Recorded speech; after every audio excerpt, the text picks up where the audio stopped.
two, three.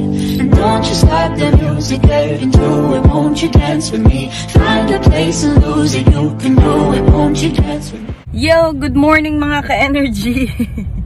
Yan, nagmamadali na naman kami ni Ate Rose dahil ako po ay merong observation sa school. So, isa sa British school dito sa Abu Dhabi. Meron po tayong ino-observe na actually tatlo ang clients natin doon.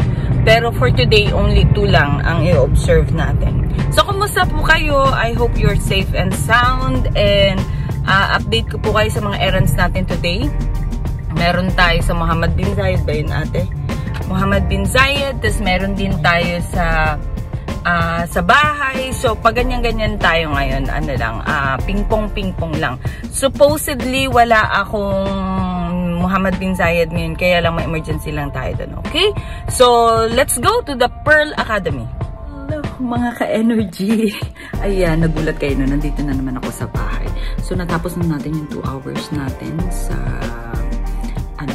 sa school, sa Pearl Academy. It was very intensive, I would say, pero thank God sa wisdom at salamat sa Diyos, na-guide natin yung shadow teacher, okay? So, ang ginagawa natin doon, tinitrain natin ang shadow teacher at ino-observe or sinasupervise natin yung therapist. So, iba yung shadow teacher, iba yung therapist. Ang therapist, siya yung pinaka-model ng shadow teacher. At from time to time, pinaprompt ng therapist ang shadow teacher kung anong dapat gawin. And then, when I came, yung time na yun, doon ko i-check kung lahat ng interventions ay nagagawa accordingly. So, it was really interesting at very interactive siya. So, thank God sa strength and provision. Okay, so mag-start na naman akong mag-meeting. Ayan, naka-on na yung ating Zoom ngayon at meron akong importanteng meeting with the parents. So, I'll see you later, alligators! So, mga ka-energy, ayan, tapos na ang ating meeting at ayun, successful naman. Thank you, Lord. Thank you, Lord. Every time na nag-start ako mag-meeting talaga, nagpipray ako na mabilisan. And pag natatapos, I really thank God and give God the glory sa mga natatapos na discussions namin ng parents. Okay, so now, on the way na naman kami ni ate. So, lagari na naman kami papunta sa Mohammed bin Zayed. Mangrove. Okay, mali. Pagalitan ako ng driver ko. O, sige. Sa Mangrove Village, ay hindi mismo dun sa village, pero sa Mangrove area. Okay, so pupunta tayo doon. Isang nursery. Meron na akong quick meeting and then babalik na ako ulit sa bahay kasi another meeting. So, woohoo! Grabe talagang so, masagana ang ating productivity ngayon. Thank you, Lord. And mamayang gabi, yun nga, yung kahapon na nagkasakit, follow up ko mamayang gabi kung tuloy kami. Okay? So, see you later. Good afternoon, mga ka-energy. Time check tayo. It's 5 minutes before, or 7 minutes before 4 o'clock in the afternoon. So, nag-start po tayong mag-work around 9 o'clock in the morning. Tapos ngayon, 4 o'clock na. So, from time to time talaga, nag-change yung ating schedule. Ngayon, papunta kami ni Ate Rosa, Mohammed bin Zayed again. For another training, iti-train ko yung yaya. Kung paano i-handle yung bata accordingly. So, ganun lang siya. As in, actually, ate, antok na antok. Kasi ang sarap ng ulam. Pata. So, makasala ng pata. So, bihira lang naman kaming magmamoy. Siguro this week, nakadalawa na kami. Pero, usually, ganun lang every 2 months. Ganyan, saka kami bumibili ng pork. Ngayon, nagluto yung hipag ko ng pata. Yun, napasabak. Pero, hindi ako kumakain masyado ng rice. Snacks. Bali, pinapapak ko lang yung pata. Bawal mag-U-turn dito Ba't ka nag-U-turn, my friend? It says no U-turn. Hala siya. Hindi siya nakatingin. Naku, dangerous yan. So dito sa Abu Dhabi, especially sa Abu Dhabi, di ba mas stricto ang Abu Dhabi pagdating sa ano, kailangan mong maging ay, parang pulis nga naman talaga siya. Sorry naman, te. Ano, lalabang ka? Ako, hindi ako lalaban sa pulis. Okay, kung pulis siya, okay lang siya mag-U-turn anytime. Okay lang siya mag-break ng law. I mean, hindi naman break ng law kasi nga meron silang special, sabihin natin, special treatment sa mga ganyan. So anyway, kung hindi ka pulis, wag mong gagawin yun. Kasi magkano ang fine ng nag-beat the red light, ate? 4,000 na yata. 4,000 dirhams. That's 60,000 or yeah, 65,000 pesos. Beat the red light yun. Ngayon, pag nag-beat the red light ka at nagka-cause ng accident, 50,000 hindi pesos. 50,000 dirhams. So that is 800,000 pesos. O, diba? So, kaya be careful dito talaga sa Abu Dhabi or sa UAE. Medyo stricto sila talaga sa rules, especially sa speed limit. Ang Abu Dhabi is different from Dubai. So, ang Dubai, pwede ka mag plus 20. Dito sa Abu Dhabi, exacto. So, for example, ang speed limit is 80. Pag nag-81 ka, flash na agad. Ganyan. Ate, na-flashan ka na ba? Dati. Ayun. So, dati. Ngayon, wala pa naman sa ating bawal ma-flashan. So, kagaya niya na 80. Oh, yan. Oh, nakikita namin na 80 nakalagay doon. So, dapat 80 ka lang talaga. But ate, more than 80? 80 lang yan. Okay. So, yun, again, ang beating the red light dito, minimum 4,000 yata in dirhams. So, that's like 65,000 pesos. Tapos, pag ikaw ang naging cause ng accident sa beat the red light, 50,000 dirhams, that's over 800,000 pesos. So, kung mayaman ka, okay lang. Pero kaya lang, ang masama nun, magkaka-black points ka. Diba? At saka deport. So, ingat-ingat mga friends, ingat-ingat mga ka-energy. Ang energy natin medyo i-low lang natin pagdating sa driving. Tapos, ang career. Yes. So, pwede ka kasing i-deport dito pag hindi ka marunong sumunod sa batas. So, mas maiging sumunod ka sa batas kesa naman mawalan ka ng trabaho. Mawalan ka ng hanap buhay. Okay? So, yun lang. Ngayon, papunta kami sa Mohammed bin Zayed. May isa kaming client doon. Again, ititrain ko yung yaya. And, ayun lang, ganun lang. And then, nag-confirm ang aking kumare. So, sabi niya, magkita doon kami mamaya sa Starbucks sa Al-Wada Mall. So, after netong ating training sa yaya, didiretso na tayo sa Al-Wada Mall para sa ating business. Another business talk na naman. So, abangan nyo yan. Kasi, dati tumira ako sa Thailand. So, nakita ko, nung pumunta ako ng Singapore, nakita ko na merong underarm whitening cream. Galing Thailand. Alam ko kasing, kahit paano, alam ko mag-recognize ng Thai language. So, yung underarm cream na yun, gusto ko siyang i-deal dito through my kumare's license. So, titignan natin kung paano natin siya i-deal. Okay? So, mag-usapan natin mamaya. See you later, guys! Thank you, mga ka-energy!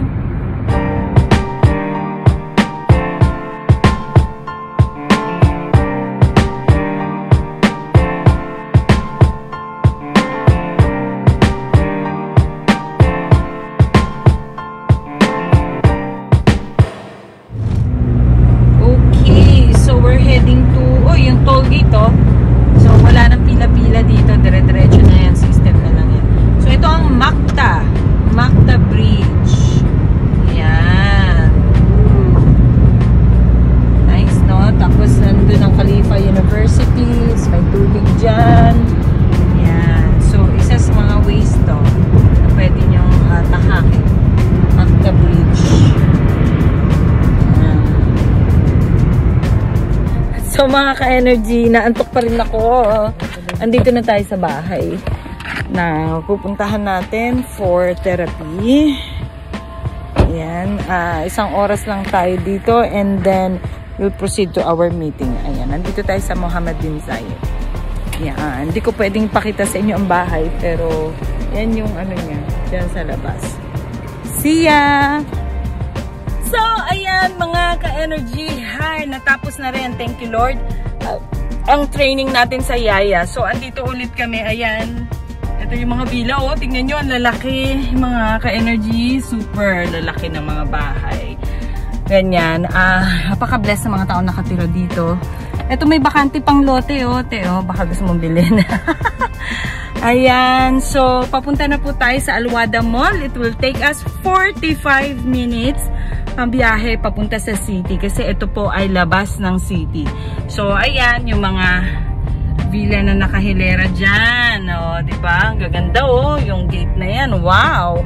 So, yan. Napaka-bless naman ng mga taong nakatira dito. Tapos may mosque din dyan sa tabi nila. Okay. Napakaganda ng training namin. Kabayan yung ating Yaya na bago. I hope magtagal siya. And, sana naman ilagay niya sa puso niya yung pagtulong dun sa pamilya, no? Bali, ang pagtitrain sa Yaya, very basic training lang ang ibinibigay ko kung paano mag-request yung bata, kailan niya ibibigay, kung kailan niya ipaprompt, at ano yung mga technique na para ma-prompt niya yung bata. Yun lang. Tapos bukas, darating yung ating isang behavior therapist. Uy, ang ganda naman ng bahay na yan. Super ganda. Tapos yun po, yung puti, mga ka-energy, kita nyo ba yung puti? Wow, ang ganda ng puti. Grabe. Kita ba yun? Ang ganda ng bahay. Sorry na didistract ako sa mga malalaking bahay dito. As in, para siyang mansion. So anyway, ayan. Let's go to the city. Let's go to Al-Wada Mall. Time check pala tayo mga ka-energy. It's 5:44 in the afternoon, in the evening. So, papunta tayo sa Al-Wada Mall and it will be after 45 minutes, mga siguro 6:30, no? 6:30 tayo makaka at narating doon sa Al-Wada Mall. Let's go! Energy, look. Gabi na, ang bilis dumilim. Yung ating mosque doon, no? Ay, natakpan siya ng bridge. Yung ating mosque sa right hand side, ang ganda ng ilaw. Sana makita siya. Mga few seconds, ayan, lalabas na. Dali lang. Patience, patience. Lang natin. Kakanan ba tayo, Tiro? Oo. Okay. So, kakanan naman pala tayo. Makita natin yung ano. Wow. Ay, natatakpan siya ng ilaw. Ayan o. Yun o, ganda ng kulay. Kita niyo yan? No, ang ganda niya paggabi. Yan ang Grand Mosque. Nice. Nice, nice ang color niya. Super nice. Ooh, ayan. Yun naman pala eh. Dadaan naman pala tayo dito. Nagpakahirap ito. Ang ganda ng color niya ngayon, no? Super. Super ganda.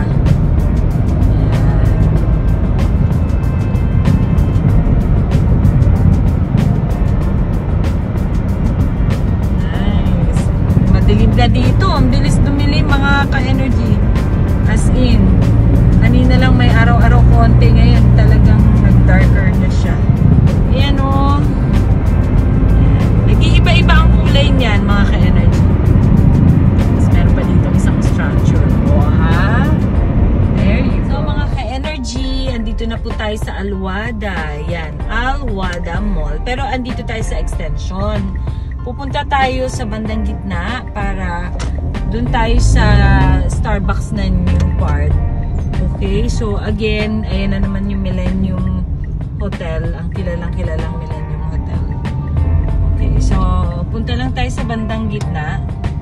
Magpapababa ako kay Ate Rose dyan sa bandang gitna. Night shop, sabi dyan. Ayan o, Grand Millennium Al-Wada. So yan. And then, dito tayo sa bandang gitna bababa. So unahan lang ng konti. So, and welcome to Alwada Mall. Let's go to find our kumare. Okay, so dito tayo banda sa gitna. Doon na lang ako dito. Ha? Dito lang. Doon ka dun. Sige, okay, sige. Pasok daw ako ni Ate Rose sa loob. So, yan. Pwede din mag-entrance din dito na side. Sige na nga. Pasok lang nga ako sa loob. There you go. So, ito yung isang entrance. Yan. Pwede ka dyan pumasok. Pero since iikot tayo ni Ate Rose, ikot-ikot. Yan. So, naka-ready na sila sa lights. Oh. Pag may nakikita kayong lights na green, red, white, nagre-ready na sila para sa National Day. Malapit na kasi ang National Day, December 1. Yeah, December 1. Yan. So, pasok tayo dito mismo sa Alwada Mall Extension Parking. Yan. So, pipindot lang si Ate Rose. Kukuha ng ticket niya. Abot, te? Abot. Abot. Ay, nako. Si Ate Rose gusto niya magdala ng extension ng kamay. Oops. Sige. Gusto niya mag-unan siya. Connection point. Ito yung no? Pataas ka lang. Ito lang yung gitna na part. So, baba ako dito? Dito yan. Okay, so yun na yun. Energy, andito na tayo sa extension ng Alwada Mall. So, akyat lang muna tayo. Oh, sorry, excuse me. Kasi inom ako ng tubig, kaya bigahay naman ako ng bigahay. Okay. So, siguro mga 3 akyat tayo. Ayan. So, meron ditong badminton area. Pwede ka mag-rent dyan. May table tennis din dyan. Ayan. So, medyo mataas tong Alwada Mall. Ayan. Okay. Isa pang akyat.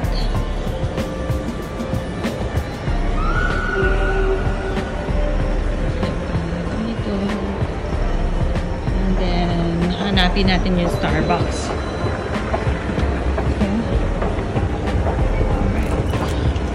I think one more. So pa yan. Ay, hindi. Andito na. Yehey! Andito na ang Starbucks. Yan o. Tadaan! Okay. So, welcome to Starbucks Coffee. Yan. So, hanap na lang tayo ng pwesto. Mga ka-energy. Ako pala nga nandito. Ayan na yung matcha ko. And the cheesecake. Magmamatcha lang ako ngayon para wala siyang caffeine. Hinihintay ko pa yung ka-meeting ko. On the way pa lang daw siya. So, let's eat muna mga ka-energy. So, mga ka-energy, andito po tayo sa room ng aking mga anak. And I'm so thankful na tapos ang ating day. I'm very, very tired, exhausted. Pero napaka-productive naman ng meetings and ng training. So, basically, i-send na natin sa bed ang aking mga anak. Pagkatapos namin mag-pray, so we pray together in the evening. Nagbabasa kami ng verses, ganyan. And then, after that, praying. And then, yan, nag-clean up na si ate doon sa taas. Yes, and si Ethan nag-wait siya until, that's my bitchikoy. Okay? This ate is cleaning up the bed now. Yan, so, they've been sleeping on this bed since, 2015 or 2013, I guess. 2013. So, roughly 10 years na sila dito nag-i-sleep together dyan. Kaya, napaka-meaningful sa amin yung bed na yan. So, yeah, thank you again. Thank you so much for your support, guys. Mga ka-energy, I really appreciate na binibigyan niyo po kami ng support. And please continue to share this, to like this, and subscribe, and hit the notification bell para sa mga susunod nating mga videos. So again, God bless you all. Take care, everyone. Bye!